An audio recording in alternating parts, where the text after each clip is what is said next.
irakomeye. Haleluya.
Icyubahiro Mana mushobora byose, wewe nyene urukundo impuwe n'ikigongwe, wewe wamurinda Uburundi n'abarundi none nahazwe imyaka n'imyaka.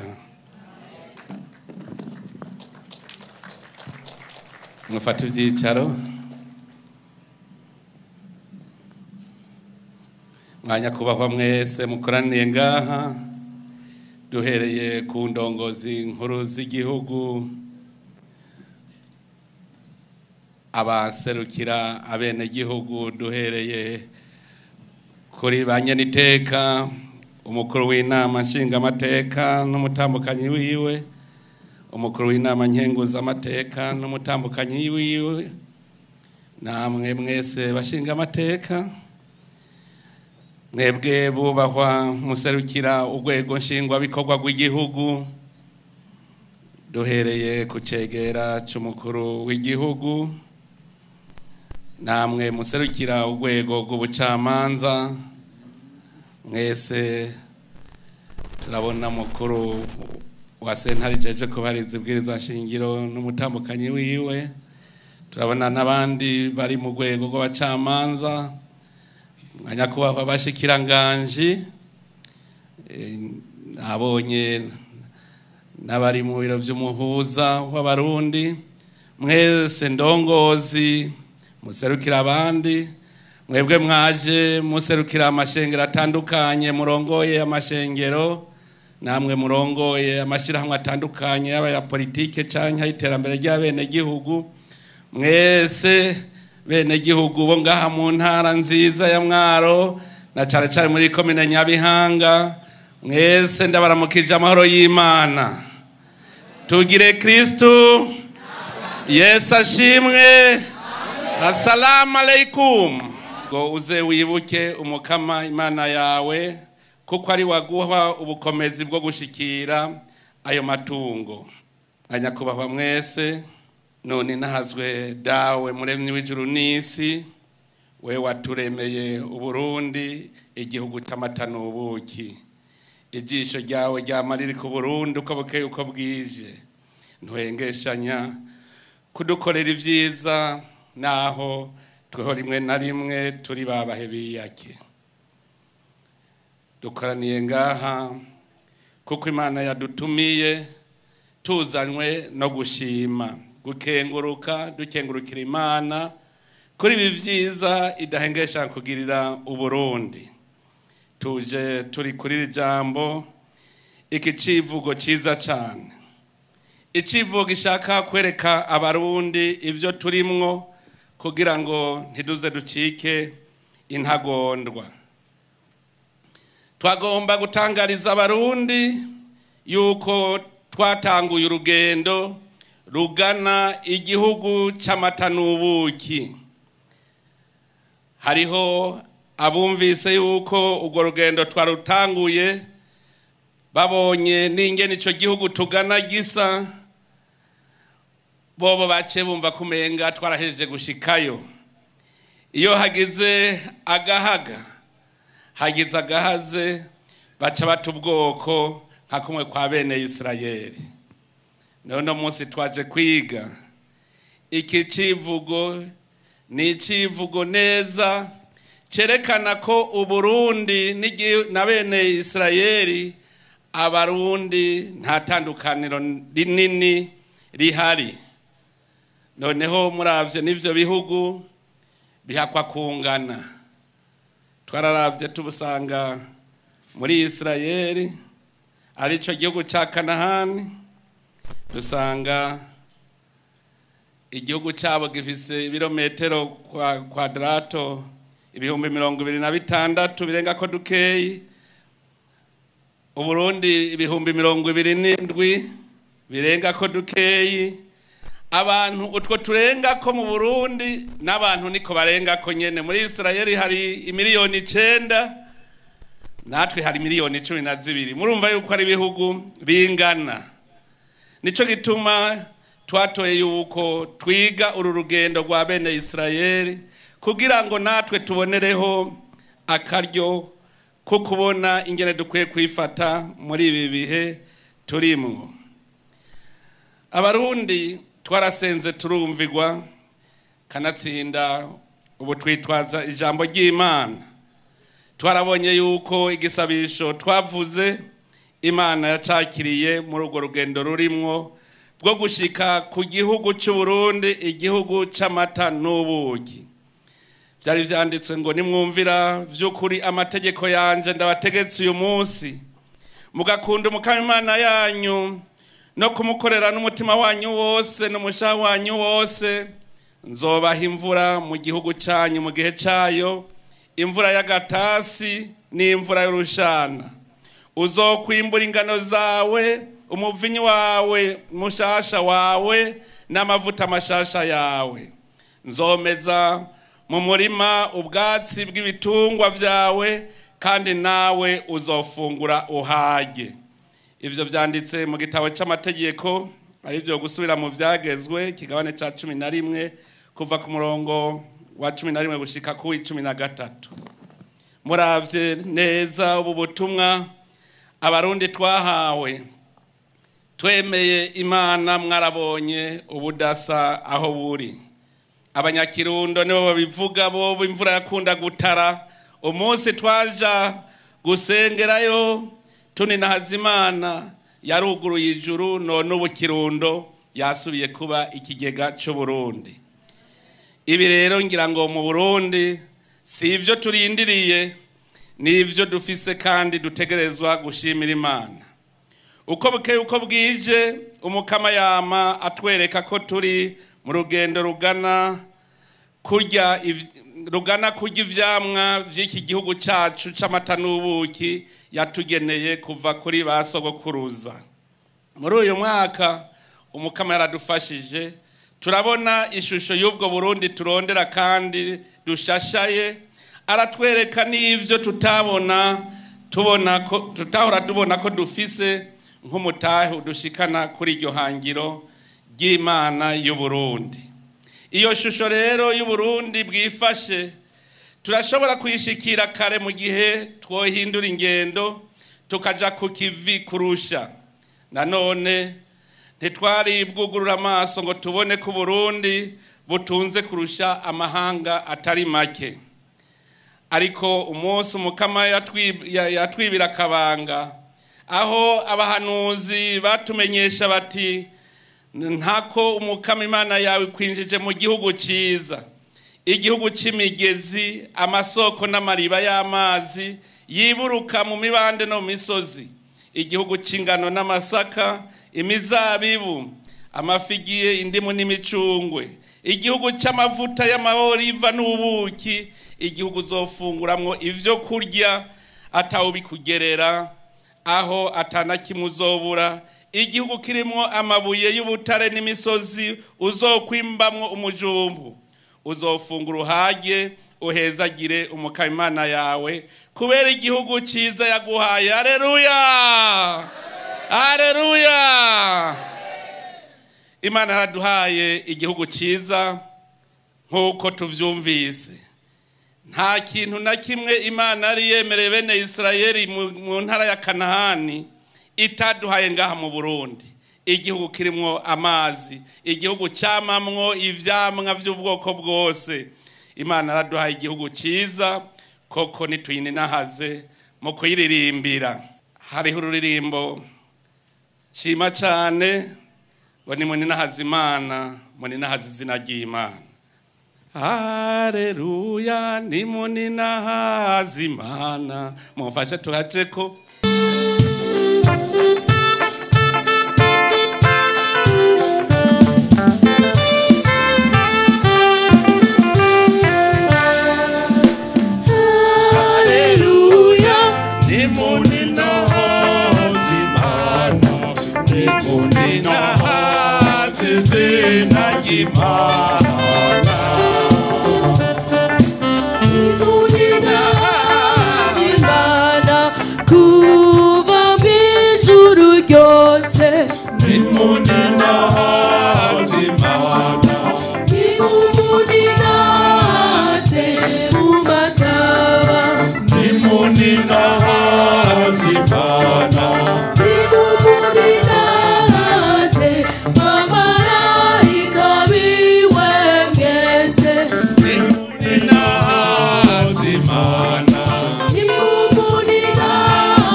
Mira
Bavukanye, sivyo imbeshere Imana yaduhaye igihugu cyiza, igihugu gisa n'igihugu ca Kanahani, igihugu bene cyo bafise imigenzo bifatiye ku Mana imwe rudende nka kurya kwa bene Israeli.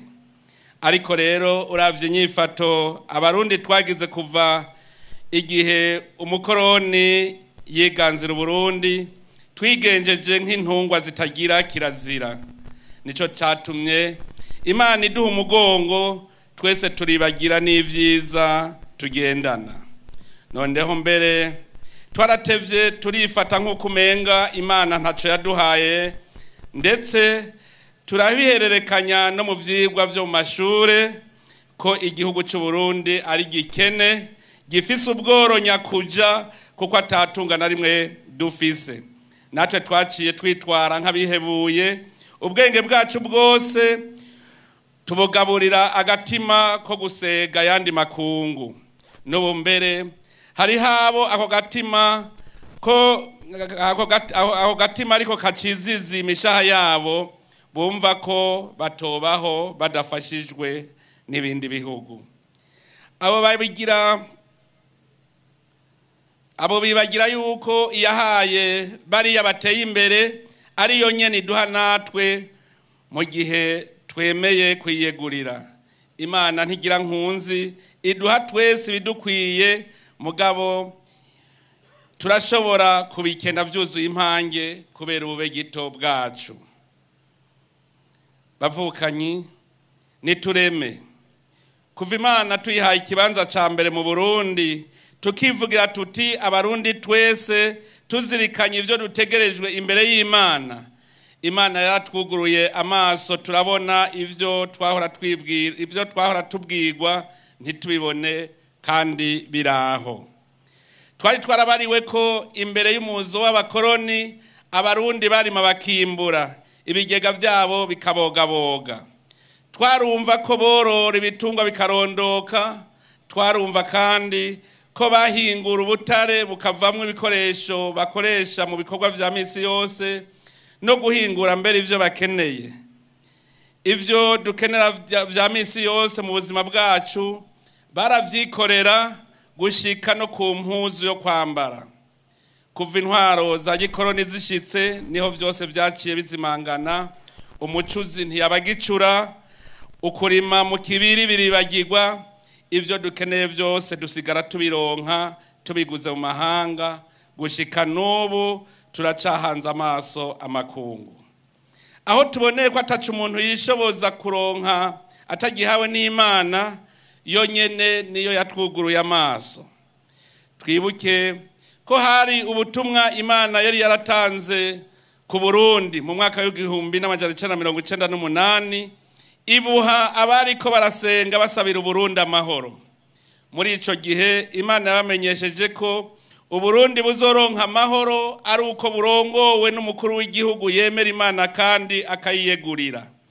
Ivyabona vyabariwe iryo jambo n'ubu biracariho kandi birashinga intahe. Twarabwiwe kandi mu gikorane cabereye mu ntara ya Ngozi Ibuye, bihishuwe n'umwe mu bakozi b'Imana ko Burundi buzoba Dubai yo muri Afrika. Muravyibuka ivyo, abenshi niho mwari muri. Tuzinguriye rero Bibiliya nyeranda, twareretswe ko igihugu cy'u Burundi kizotera imbere cyane, aho twasomerwa ngo nk'aki igihugu mugiye kwinjiramwo ngo muciganzire ntikimeze nk'igihugu ca Misiri mwavuyemwo. Mwabibamwe imbuto mukazivomera mukoresheje ico mukanyagisha amaguru yanyu nka kurya bavomera imirima y'imboga. Ariko igihugu mugiyemwo ngo muciganzire ni igihugu c'imisozi n'imibande kandi kivomerwa n'amazi y'imvura iva mu ijuru, igihugu umukama Imana yanyu yitwararika, amaso y'umukama Imana yanyu akama kuri co ubudahengeshanya kuva mu ntango gushika mu mpera z'umwaka. Ubwo butumwa tubusanga mu gitabo c'amategeko ikigabane ca 11 kuva ku karongo k'icumi gushika ku 12. Aha twavuga yuko Misiri bisigura ubutegetsi ihanga ryacinyirijwemwo. igihe twaronka intayo yo kwikukira mu 1932 nico kimwe n'igihe bene Isirayeli bava mu minwe ya Farawoni bakajabuka ikiyaga gitukura. Bajabutse ikiyaga gitukura baratavye baratarika ko bavuye mu buja bwa Misiri, ariko urugendo rukomeye rurimwe amageragezwa menshi niho rwari rutanguye. Urwo rugendo barumazemo imyaka 40 bari mu magume atagira uko angana mu bugaragwa kubera ubube gito bwabo, kuko bari abantu bakomantaye umutima. Amagorwa asa n'ayandi no mu Burundi igihe abakoroni bemerera abarundi ko baronse umwidegemvyo wo kwitunganiza akazoza kabo, abarundi baratamvye baratarika, ariko niho urugendo rwo kurondera ukwikukiranya kuri rwari rutanguye. Urwo rugendo rwabayemwo amagume n'amageragezwa atagira uko avugwa, avanze n'umugararizo, kuko abarundi nabo bari barakomantaye ku mitima bafise agatimatare.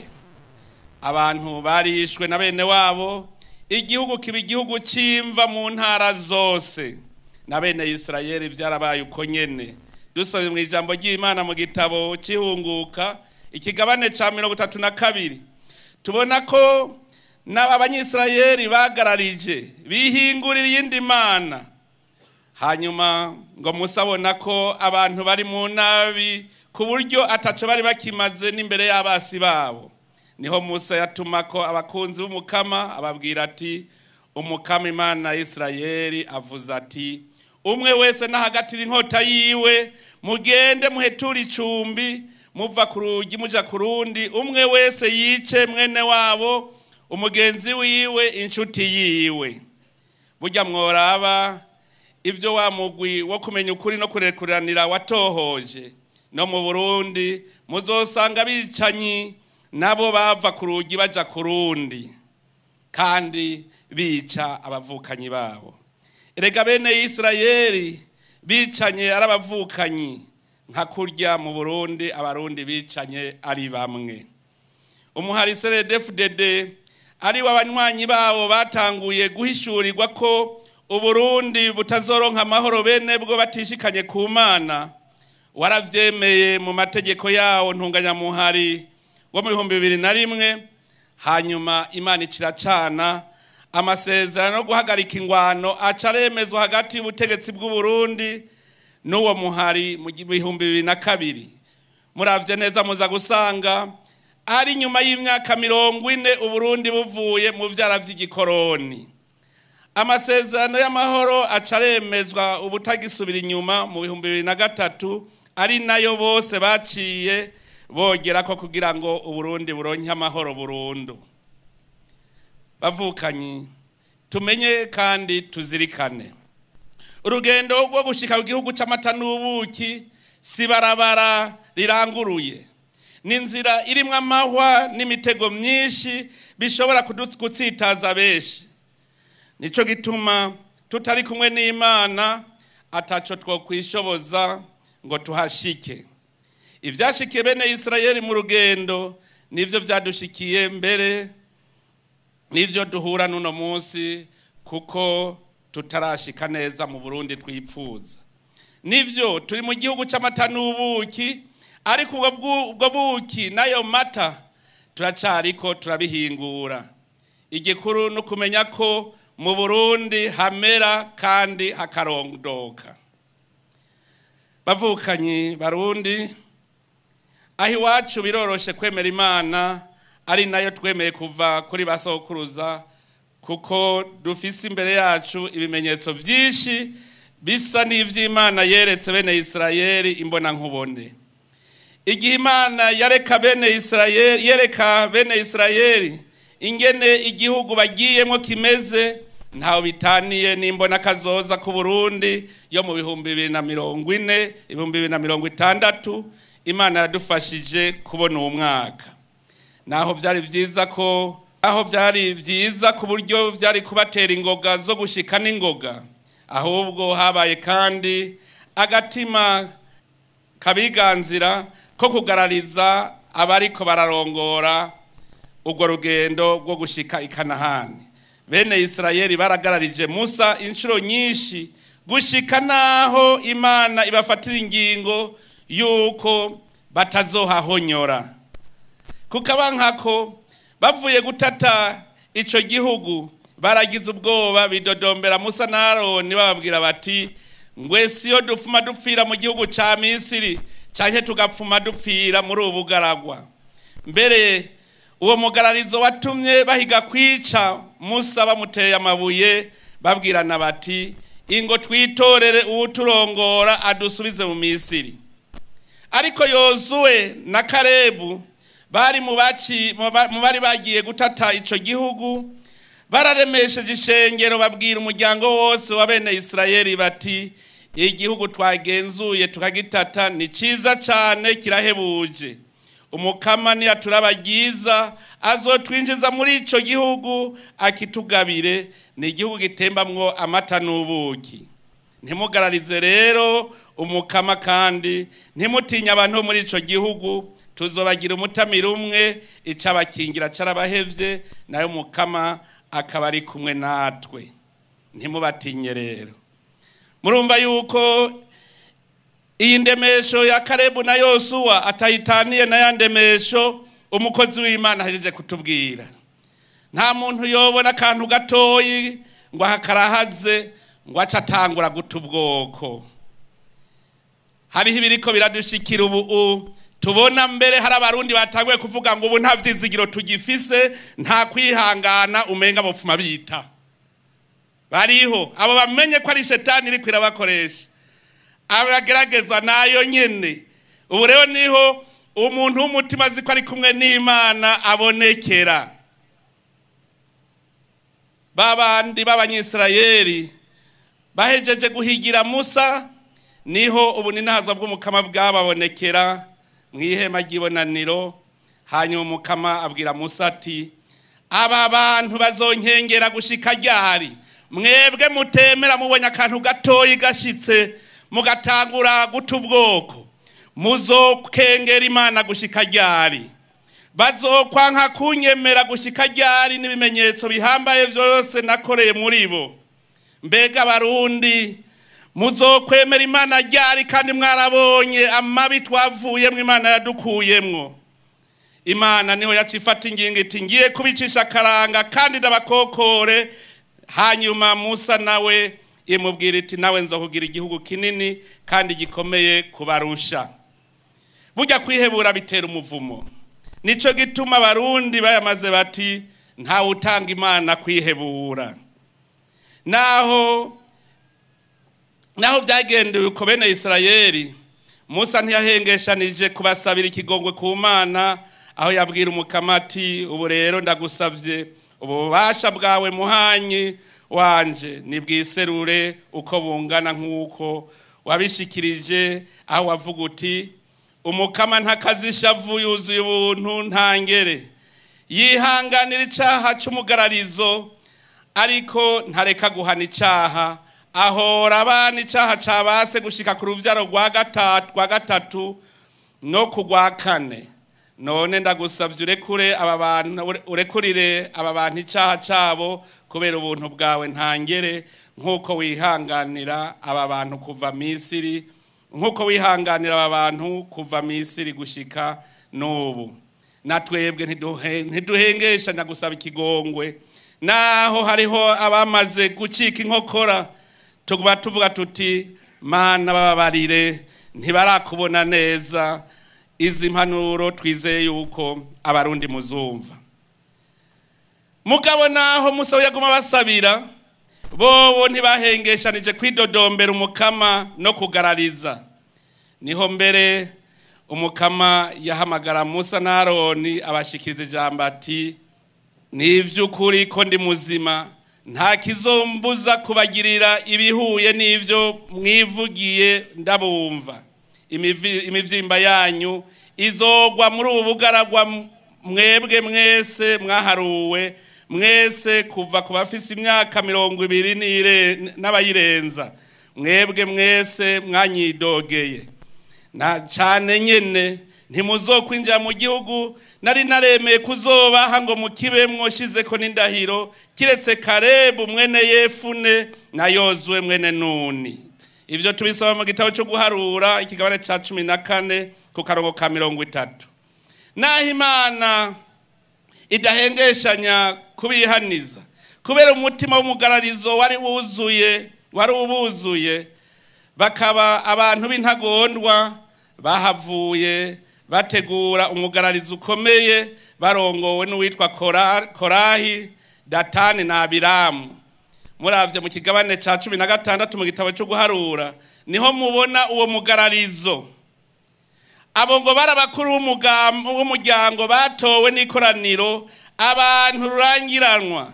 Abo nibo bahagurutse bagwanya Musa bari kumwe n'abagabo 250 bo muri bene Israeli. Musa arabatumako ashikiriza Korahi ijambo ati ubwo ntibakwiye kubona Imana Israeli yabatoye mu muryango w'Israeli ngo muyegere ngo murangure ibikorwa byo mu rusago rw'umukama kugira ngo kandi muserukire umuryango muwuhererereze. Yarakuretse uramwegera wewe na bene wanyu bose na bene Levi muri kumwe none muriko murasaba n'ubuhereza nkuka nabwo. Nico gituma wewe n'akagwi kawe kose mwagiye hamwe ngo mugararize umukama. Aroni mbega wewe mwidogera kubera iki? Mbega jeho abashikiranganje mu bidogera kubera iki? Aha nta ndongozi ubuzirirwa zidodombera umukuru w'igihugu. Mbega none abashikiranganje bobo muba idodombera kubera iki? Nkuko Musa nawe yavuze ati mbega Aroni wewe abaye nde kugira mu mwidogere? Ahubwo bobo aho kumva impanuro za Musa babandanije bagarariza mbere babwira Musa bati ubwo ntibihagije kubona wadukuye mu gihugu gitema amata n'ubuki ukaza kutwicira mu bugaragwa. Umve ntuzewe mu Misiri harabaye mu gihugu c'amata n'ubuki ngo none ushaka kandi kutugaba. Bariko baramwiyamiriza ko adakwiye kubagaba. Ngo ya namba ugira watuzanye mu gihugu gitembwa amata n'ubuki, ugira waduhaye intoranwa y'amatongo y'imizabibu. Ngo mbega wibaza ko uzonokora amaso y'abo bantu ntibabone? No kuvuga naho tuzoza turavuga tuti aya namageragezwa hariho abandi bavuga ngo mbe wibaza ko uzotunokora amaso ngo ntitubibone. Nagira ndababwire yuko ivyo muzobona vyose nibigeragezo kandi bigeragezo ntibizoreka gushika. Nca ndabibona abaguma bariko baridodomba ubunyene. Erega Musa yumvise ayo majambo baravuga ngo ndashavura. Wewe ngo yarashavuye araheza abwira Imana iti ntiwiteho ishikarwa ryabo, nta ndindogobwe yabo nimwe nabatse, nta kibi nakoreye umuntu numwe muri bo. Hanyuma Imana nayo irashavura ifata ingingo yo kubahana. Musa asaba ishengero kwitandukanya n'imiryango yabo bagumutsa avuga ati ibi nivyo muzomenyera ko kumukama ari we yantumye kurangura ibi bikorwa kandi ko ntakora ico nitegetse. Aba bantu nibapfa ugwa abandi bose bapfa, nibahanwa nk'uko abandi bose bahanwa, nzoba ntatumwe n'umukama.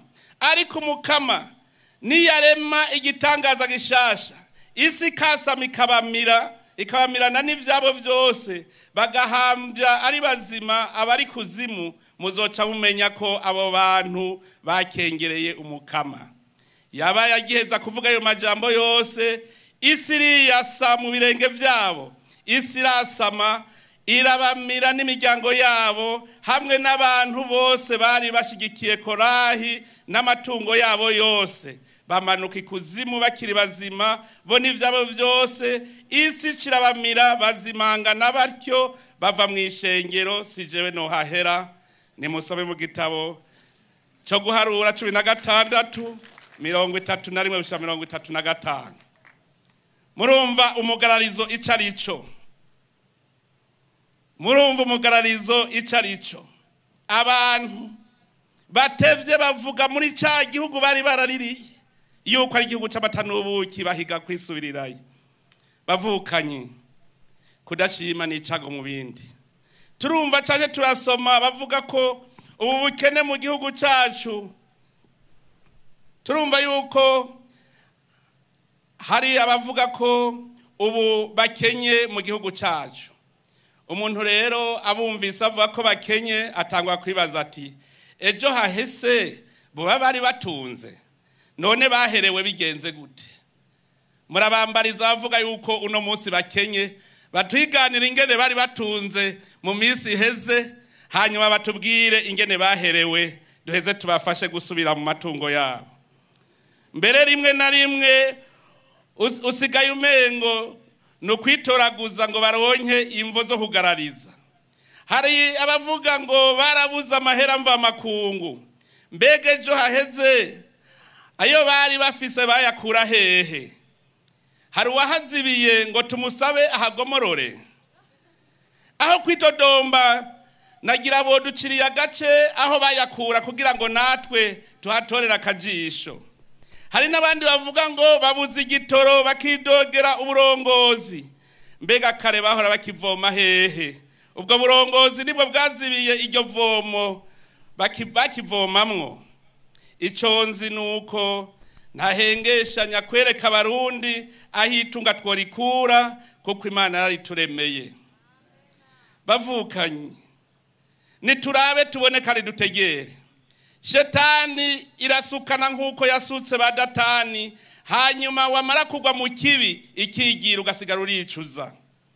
Mu gisabisho ca Eklezia Katolika abarundi twamaze igihe dukengurukira Imana ko yaduhaye igihugu cy'u Burundi ciza, ibutaka ivyiza vyinshi kugira ngo bidutungira abana buzukuru n'abuzukuruza.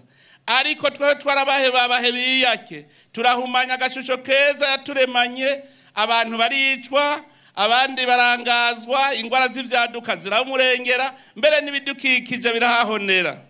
Tugisaba ikigongo Imana ko twacumuye, narinzi ko kubera twari turosa agahengwe tugiye gukora tutiziganya kugira ngo tuvyaze umusaruro kagashusho keza Imana yaturemana na ca gihugu ciza yatugabira. Ariko muri iki gihe turiko turerekana ko turi ntashima, kw'ivyo Imana yaduhaye vyose ari ubusa. Turabesha, turambika nibara, turindyarya, dushaka kurya tutabiza kuya, n'ibindi bitose kaza gateka k'igihugu Imana yaturemeye. Ariko jewe ndafise ibimenyetso bitabesha vyerekana ko Imana iri kwiratujana mu buzima bwa ca gihugu gitembamwe amata n'ubuki. Ubwa mbere kuba twararosa amahoro twari twarabuze imyaka n'imyaka. Mu Burundi kuva dutewe n'intwaro y'igikoroni twamye mu maganya dahera. Ariko ndazi kuno munsi umurundi aryama agasinzira azi neza kwejo hariho. Nico gituma mbere turiko turakora n'imigambi y'iterambere. Tugume twibuka igituma mu myaka yahera inzara yama yateye mu gihugu. Nta kindi ataruka abarundi tutari dufise umwizero wakazoza.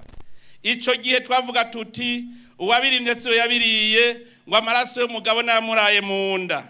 Twabaga twotsa nka ya mpfuvyi ataco irariza. Ivyo vyose twaciyemwo nivyo Shetani iri kwiratwibagiza kugira ngo ntidushima aho tugeze. Erega na Datani ibuka ko yatevye akavuga ko Musa yabakuye mu gihugu gitembamwe amata n'ubuki, kandi bakivuyemwo babanje kuborogera Imana gushikaho ibumvira ikigongwe. Mbega tweho turibuka aho yadukuye ko hari habi? Turavyibuka? Nituvyemere bavukanye, Imana yadukuye habi idushikanaho dushobora kwitunganiriza mwidegemvyo intwaro y'abene gihugu iharanira bene gihugu nyene. Kera ubangutse niwe yihagira ubutegetsi agakiza uwashaka akica uwashatse. None ubu nimurabe umwene gihugu asigaye yitura umukuru w'igihugu atawumuhagarikiye. Uno munsi abanyamigambwe barigisha uburenganzira bwo abanyamigambwe barafise uburenganzira bwo kwigisha akarangamutima kabo, abene gihugu bakaja mu migambwe bashaka bakitorera uwo bashaka. Ayo si amahoro. Hari ikintu gitangaje mbere nabonye i Burundi ntarabona handi mu bijanye n'amatora.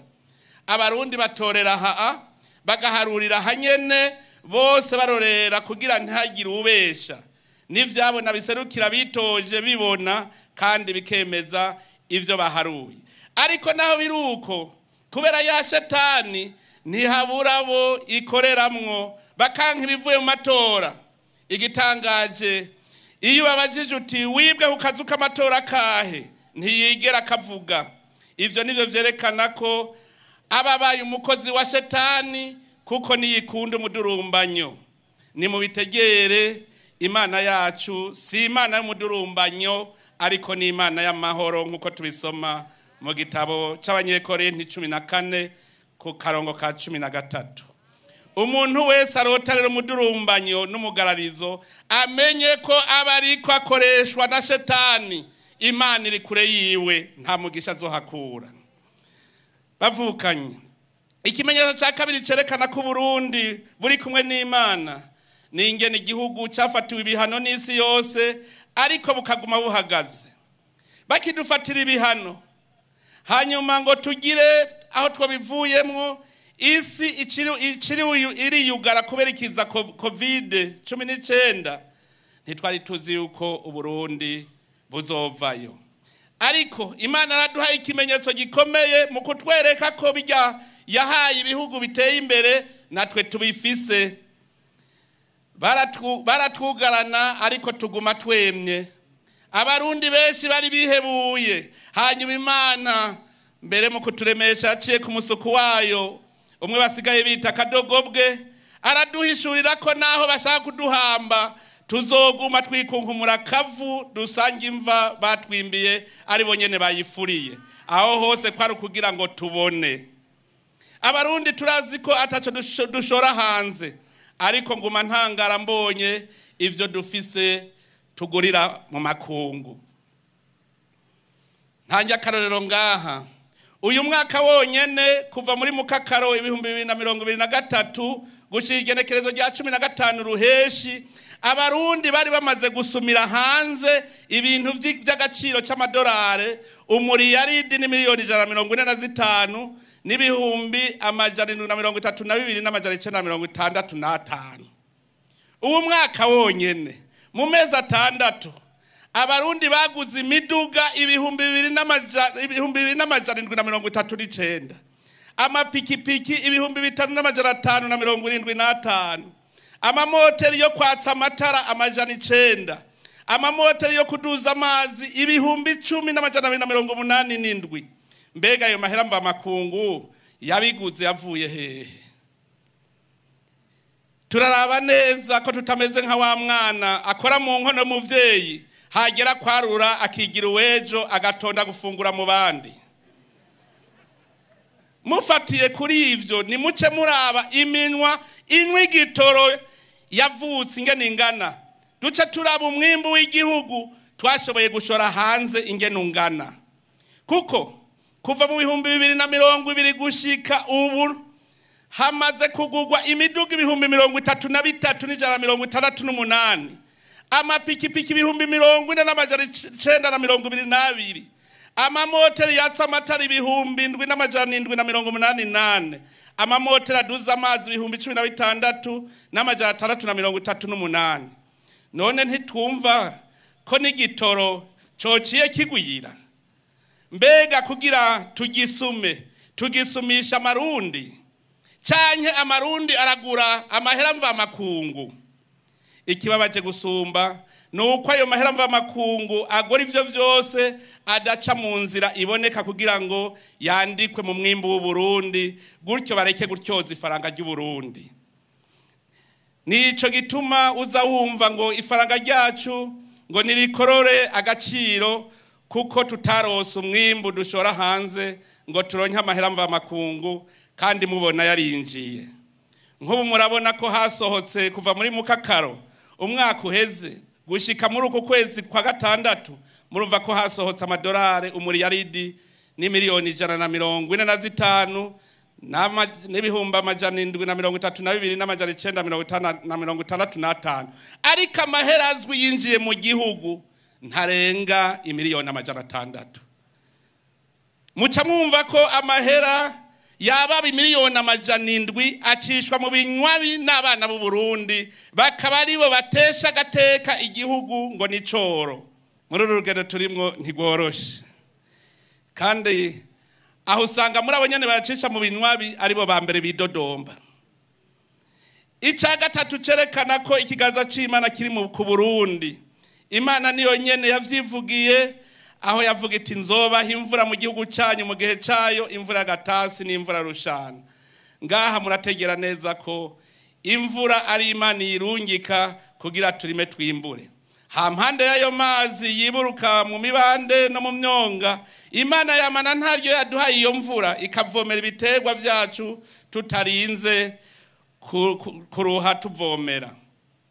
Kuri ico yacitwongerereza iduha n'isi ndimwa atari urutare kugira ngo tuyirime hanyuma turonke ivyo dufungura. Hari amahanga menshi Imana yahaye isi ikibima imvura yo kuyivomera, abandi bahisi y'urutare atakimerako ngo atakiterwa ko ngo kimere. Twebwe abarundi twari dukwiye gushimira Imana kuruta abandi bose.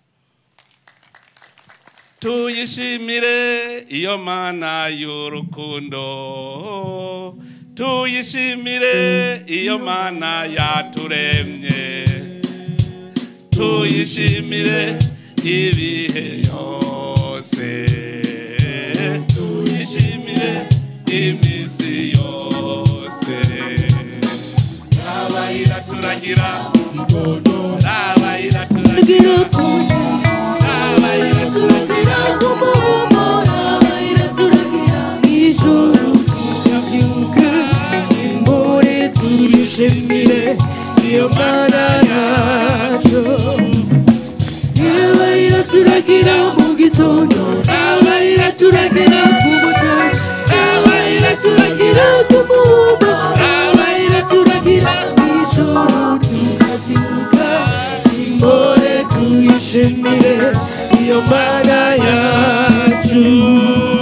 Iyo Mana yacu niyo gushimirwa, niyo gushimirwa. Ikimenyetso ca kane cerekana ko Imana iri kumwe n'abarundi ningene turiko turubura ubutare butari buzwi mu gihugu. Abeshi muri twebwe twarutse batwigisha ko Uburundi budafise ikintu na kimwe cyo butungisha. Ivyo vyari bicantege kugira ngo umutima wacu wamugabiye gusega nk'uko umenga Imana aratwibagiye. Sikera hari mu ndwi iheze jewe nahora ndondeza aho umujumbu bahora batubwira ngo basokuru bahora bacura uri, nagiye numva hari umuntu amaze imyaka 3 arondera gushinga ihinguriro ry'umujumbu gaha mu Burundi. Ndamubonye ndamubaza nti ni hehe wawubonye? Acambwira ati hepfo mu Rumonge sikure. Mugabo yambwiye ko aramaze imyaka 3 arondera ubu abarongozi bo muruhusha gushinga iryo hinguriro. Nuno munsi nije natagwe kumuronka, naciye mvuga nti ubu rero ngenda vyifatire mu ntoki nta kundi. Murumva yuko shetani itebikazibira ikazibira. Hariho nuwundi yaramaze ukwezi ayebaye bahagi Bujumbura arondera indongozi yo mwakira arabura. Amaze ukwezi nawe agomba kuduhingurira ubutare bwa lithium kandi butagoye guhingura, nawe nyene turi ku kivi. Hariho n'umurundi nawe yashaka gushinga ihinguriro ngaha rikora amamashini ahingura, amamashini ashobora kwimba ubutare ahingura ibintu. Uwo murundi yarinze asubira inyuma muri Canada bataramwakira.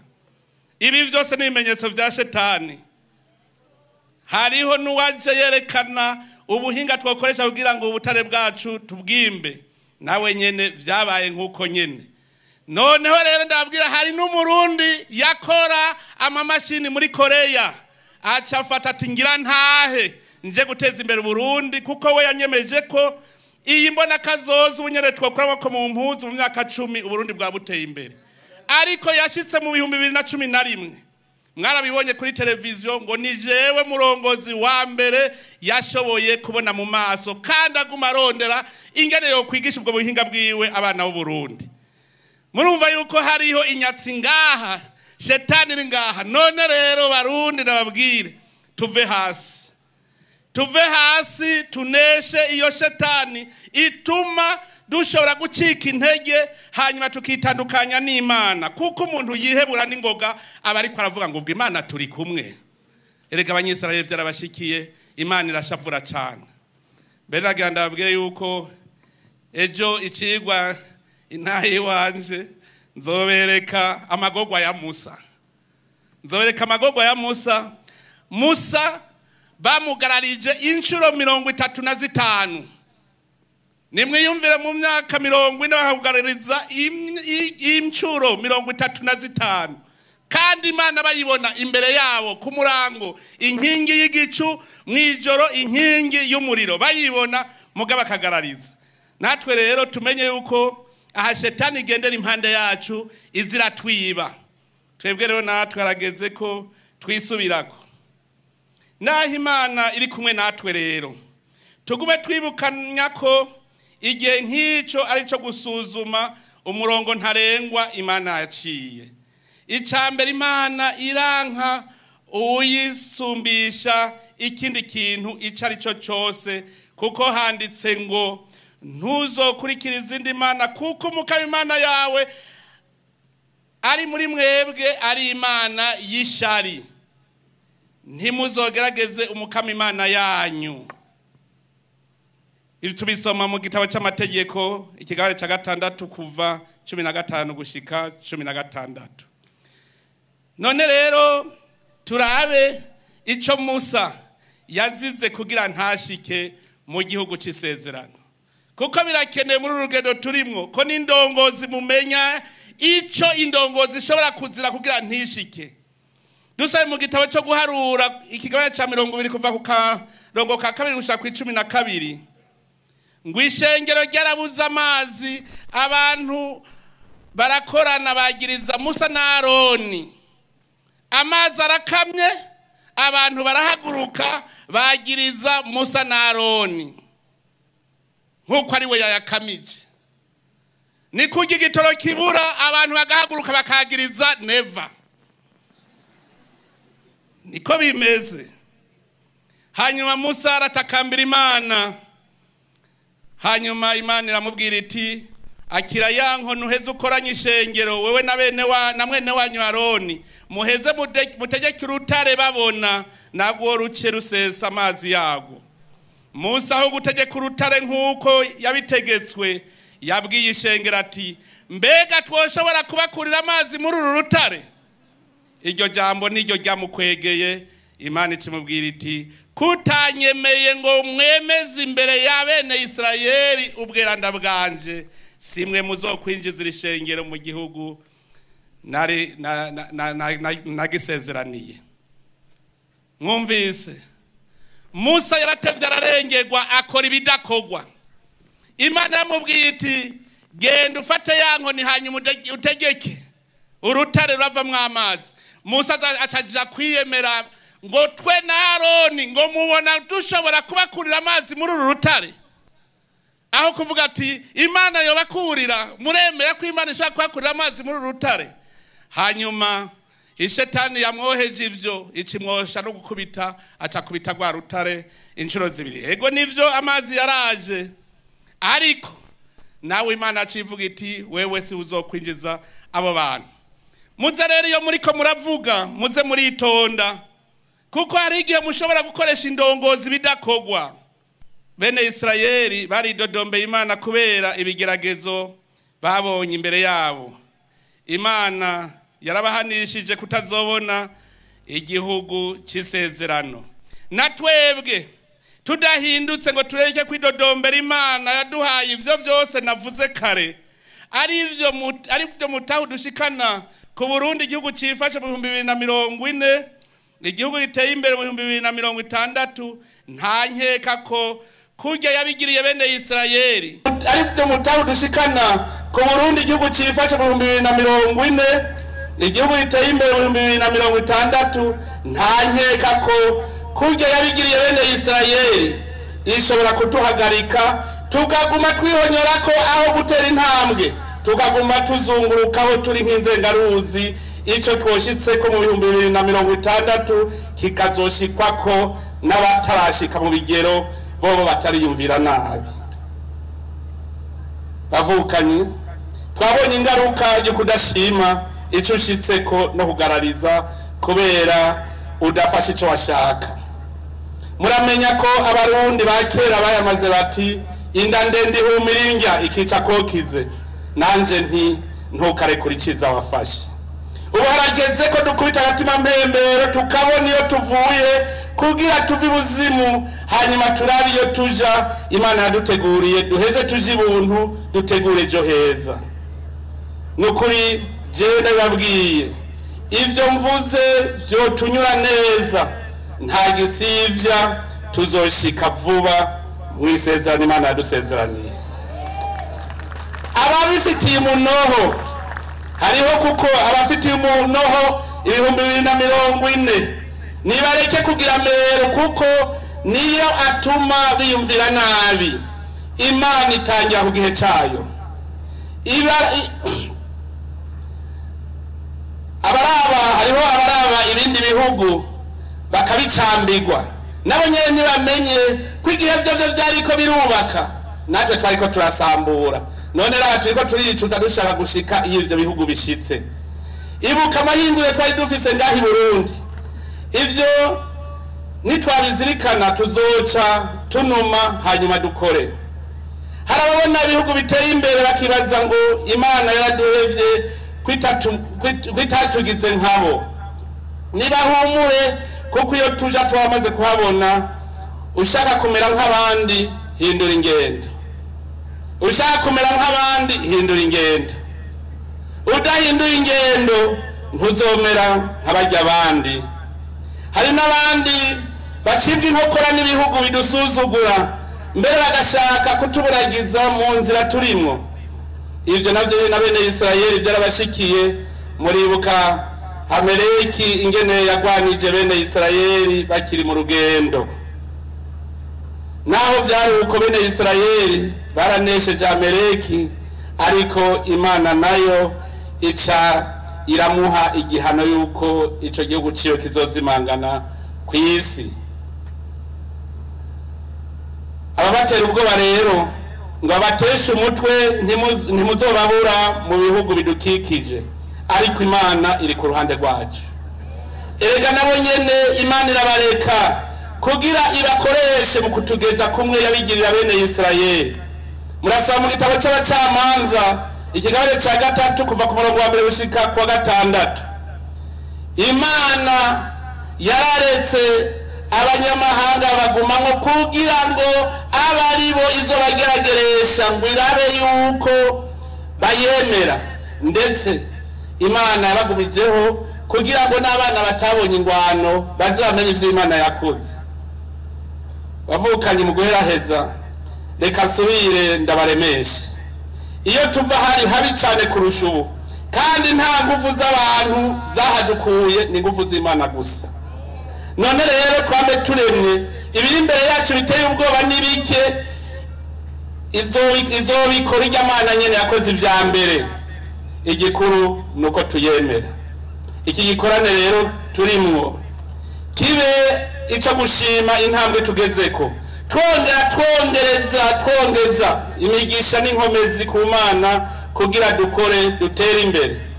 Aha nitwahakura icigwa tukabona abandi ngere vyabagendeye, niho tuzomenya iyo tuja. Nakare bavuga ngo kugira umenye umusaraba wikoreye uremere bwawo, urabanza ukamenya umusaraba abandi bikoreye. Kuko niwaraba nabi hariho igihe uzosanga ivyo urirana ari vyo abandi baririra. Muribuka ca gisomwa twasoma tukiri mu mashuri mato mato, aho imbwa yari ifise inyama mu kanwa, hanyuma iriko irajabuka iraba mu mazi ibona iyindi mbwa ifise inyama mu kanwa. Ikigiramere ici kimwe yari ifise ikigenda kugiye gufata yayindi cisanga yari yabonye yonyene. None rero ndabahanure, zamurashima ivyo mufise. Hariho abahora besha ngo handitse ngo wahiriwe aboro, sivyo. Hahiriwe umutima ushima ubworo iyo wemera wewe nyene ugashima ukabumbwa n'ivyo ufise nta gisivya Imana iguma ikongera. None rero mwese ndabipfurije mugire igikorane ciza kugira ngo twese tuze tuve ngaha tugabanye iyindi ngabirano izotuma twama turemye aho turi hose. Murakoze, Imana ibahezagire.